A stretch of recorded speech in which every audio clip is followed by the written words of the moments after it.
So hello and welcome everyone to YouTube channel formula machine. तो I think आप लोगों के क्वालिफायर्स के एग्जाम हो चुके हैं और आंसर की भी क्वालिफायर्स की अब आ चुकी है। तो बहुत सारे स्टूडेंट्स का एक डाउट था कि भैया हम एक सब्जेक्ट में 40% का जो मिनिमम क्राइटेरिया था उसको क्रॉस नहीं कर पा रहे हैं, तो क्या हमें री अटैम्प्ट देना पड़ेगा। तो आज की वीडियो में हम पूरे डिटेल में देखेंगे कि री अटैम्प्ट किन स्टूडेंट्स को देना है, री अटैम्प्ट क्या होता है, री अटैम्प्ट के लिए हमारी फीस कितनी लगती है। तो ये सारी चीज़ें आज की वीडियो में हम कवर करने वाले हैं।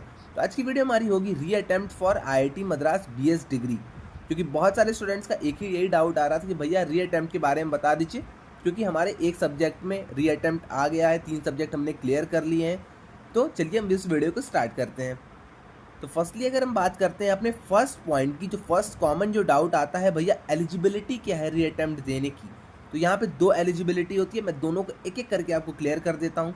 तो फर्स्ट एलिजिबिलिटी बहुत ही सिंपल है, अगर आप क्वालिफायर्स के एग्ज़ाम में एब्सेंट हो गए थे, अगर आपने क्वालिफायर्स का एग्ज़ाम नहीं दिया है, आपका हॉल टिकट आया हुआ था और आपने क्वालिफायर्स का एग्ज़ाम नहीं दिया है, देन आप री अटैम्प्ट का एग्ज़ाम दे सकते हैं। ओके, तो ये आपका फर्स्ट एलिजिबिलिटी हो गया।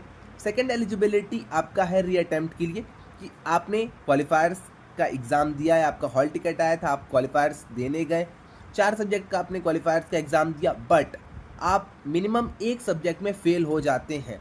जैसे कि फॉर एग्जांपल आपने सीटी इंग्लिश और अपना स्टैट्स कर लिया है, बट आप मैथ्स में फेल हो जा रहे हैं, फेल हो गए हैं। ओके, तो आपको री अटैम्प्ट देना पड़ेगा। आप अगर एक सब्जेक्ट में फेल हैं, 2 में फेल हैं, 3 में फेल हैं या फिर चारों में फेल हैं, तब आपको री अटैम्प्ट देना पड़ेगा।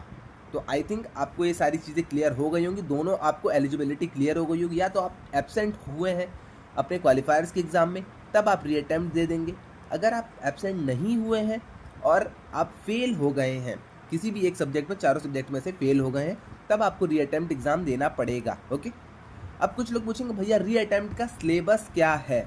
तो री अटैम्प्ट के सिलेबस की अगर हम बात कर लेते हैं, तो री अटैम्प्ट का सिलेबस आपका फिर से वही फर्स्ट से लेके 4th वीक तक आएगा।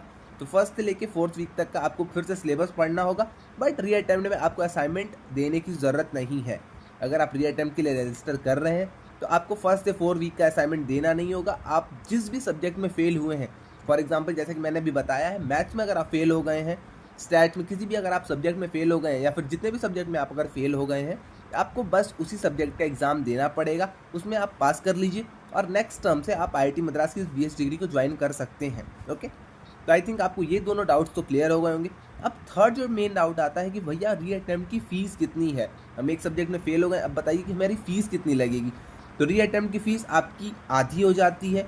तो अगर आपने रजिस्ट्रेशन के टाइम 3000 रुपीज़ पे किए थे, तो री अटैम्प्ट के लिए आपको 1500 ही पे करना पड़ेगा। ये मैंने आपको जनरल का बताया है, वैसे ही SC ST और PWD वाले अपने हिसाब से, अपने कैटेगरी के हिसाब से फ़ीस को एडजस्ट कर सकते हैं। ओके, तो आपको मिनिमम 50% कम फीस देनी पड़ेगी। आपकी जो 3000 रजिस्ट्रेशन की फ़ीस थी, आपको वो नहीं पे करना है, आपको अब री अटैम्प्ट के लिए 1500 रुपीज़ पे करने होंगे, देन आपका री अटैम्प्ट का एग्ज़ाम होगा। अब चलते हैं अपने 4 डाउट के ऊपर। 4 डाउट है हमारा, will our batch be changed. तो यहाँ पे ये बैच की बात हो रही है, जैसे सितंबर बैच के होते हैं स्टूडेंट्स, जैन बैच के होते हैं, मई बैच के होते हैं।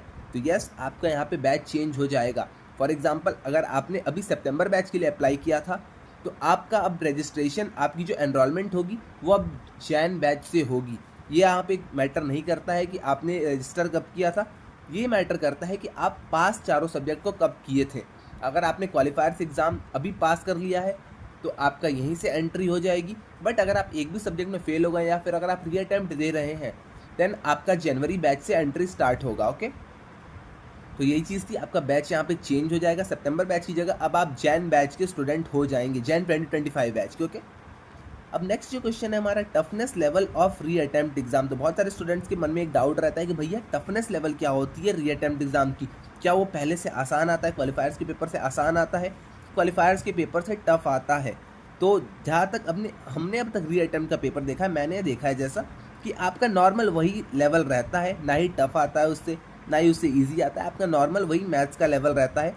तो आप अपने मॉक्स को अच्छे से कर लीजिएगा, PYQs को अच्छे से कर लीजिएगा, जो इस बार का पेपर आया तो उसे आप अच्छे से सॉल्व कर लीजिएगा। ये सारी चीज़ें अगर आप अच्छे से कर लेते हैं, आपका कॉन्सेप्ट क्लियर है, देन आप आराम से री अटैम्प्ट एग्जाम को क्लियर कर सकते हैं। ओके, तो इस बार फुल्ली ट्राई करिएगा कि आप री अटैम्प्ट को कैसे भी करके क्लियर कर लीजिए।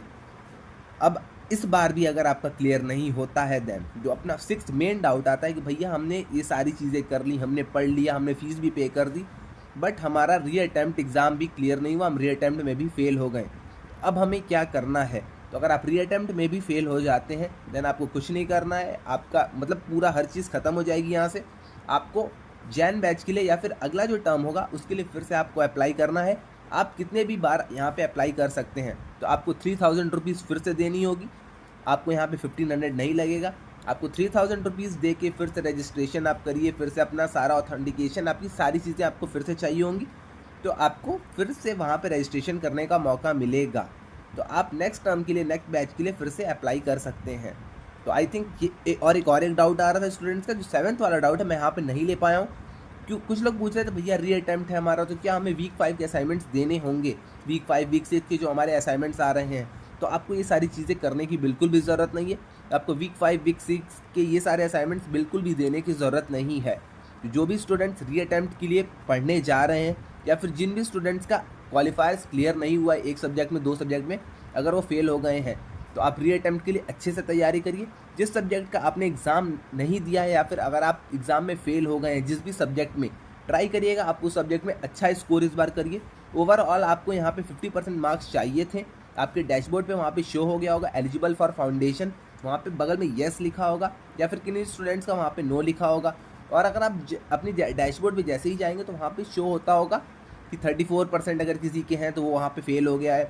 अगर आपने 40% क्रॉस कर लिया है पर सब्जेक्ट, देन आप वहाँ पे एलिजिबल हैं, वरना आप वहाँ पे फेल माने जाएंगे। तो आप लोग एक बार प्लीज़ अपना डैशबोर्ड चेक कर लीजिएगा। डैशबोर्ड पे आपकी आंसर की आ चुकी है, सारी चीज़ें आपकी आ चुकी हैं। डैशबोर्ड पे अपडेट भी हो चुका है कि आपका रजिस्ट्रेशन हो, मतलब आप रजिस्टर करने के लिए आगे फाउंडेशन लेवल में रजिस्टर करने के लिए एलिजिबल है या फिर नहीं। तो आप लोग एक बार वहाँ पे डैशबोर्ड पे जाके चेक कर लीजिएगा। री अटेम्प्ट के बारे में मैंने आपको सारी चीज़ें यहाँ पे बता दी हैं। एलिजिबिलिटी आपकी क्या होने वाली है, एग्ज़ाम का सिलेबस आपका क्या होने वाला है। एग्ज़ाम का आपका सिलेबस 1 से 4 वीक का होगा, बट यही आपका डिसएडवांटेज एक रहता है कि आपका जो बैच रहता है, जो आप अभी सितंबर बैच के लिए अप्लाई कर रहे थे, बट यही आपका चेंज होकर जैन बैच में चला जाता है। ये आपका ये एक डिसएडवांटेज है, और आपके यहाँ पे फीस आपको पे करनी होती है एक्स्ट्रा, और यही दो आपके डिसएडवांटेजेस हैं। तो आई थिंक आपको सारी चीज़ अब क्लियर हो गई होगी। जैन बैच के लिए आप अच्छे से तैयारी में जुट जाइए। अपने री अटेम्प्ट एग्जाम को इस बार आप बहुत अच्छे से दीजिएगा। एक ही सब्जेक्ट है, मेन उस पर फोकस करिए। मेन अपने 3rd और 4th वीक पे फोकस करिए, क्योंकि 3rd और 4th वीक से ज़्यादा क्वेश्चन पूछे जाते हैं।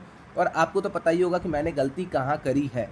पिछली बार इस बार का पेपर आपने जो दिया होगा, आपको तो पता होगा मैंने गलती कहाँ करी है। मैंने इंटीजर टाइप में गलती करी है, मल्टीपल सेलेक्ट में, मल्टीपल चॉइस क्वेश्चन में कहाँ मैंने गलती करी, ये सारी चीज़ें आपको पता होंगी। तो उन सारी चीज़ों पे आप ज़्यादा यहाँ पे फोकस करने की ट्राई करिएगा। ओके, तो आज के लिए बस इतना ही। अगर आपको कोई भी डाउट आता है इसके अलावा IIT मद्रास डिग्री से, तो आप आके व्हाट्सएप डिस्कशन ग्रुप में मुझसे पूछ सकते हैं, या फिर आप आके मुझे इंस्टा या लिंक्डइन पे DM कर दीजिएगा। मैं वहाँ पे इन सारी चीज़ों का आंसर कर दूँगा। ओके, तो आज के लिए बस इतना ही। मिलते हैं नेक्स्ट वीडियो में। Till then bye bye.